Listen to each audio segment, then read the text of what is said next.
एवढा वेळ लागतो का दरवाजा काढायला? आत्या तू अचानक कशी आली?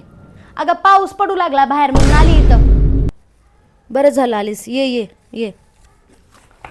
बॅग घेते का आता? हा का रस्त्यातच थांबवती मला? आईने हे शिकवलं वाटतं तुला. धरी बॅग दे, माय जरा पाणी पिऊ दे. तू काय फोन वगैरे केला नाहीस आता येतेस माझ्या म्हणून? भावाच्या घरात यायला पण मला कोणाला विचारावं लागेल का? इतका पण हक्क नाही का मला इथं राहायचा?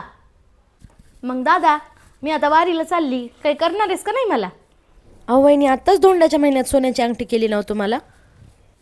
बोलून दाखवायला तुम्ही? हा धोंड्याला गेलेलं बोलून दाखवायला? बघायलीस की ग आई, बघ कसं वागवायले तू गेल्यापासून मला हे लोक. माझा हक्क आहे या घरात राहायचा. हे घर पण माझ्या नावानं झालं असतं, पण मी केली नाही माझ्या नावानं. मी विचार केला तुमचा, चुकीचं केलं मी. बघायलात की बाबा कसं वागायला ते लोक माझ्यासोबत. कोणी बरं, नाही रडू माझं नका, करता इथं. काहीतरी, राहू द्या. करता, आमचंच नुकसान झालं तर झालं. मग सोनी, झालं की आता शिक्षण तुझं? हो, आता हे लास्ट इयर मग आहे लग्न आत्या. कधी करायचंय?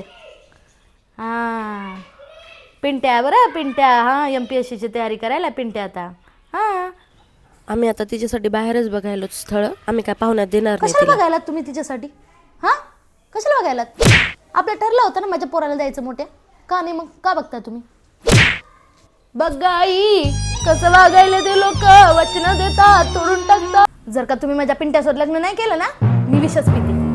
विष पिते, मरून जाते आणि तुमचं नाव लिहिते चिठ्ठीमध्ये. बघतेस कसं लग्न होते हिचं आता.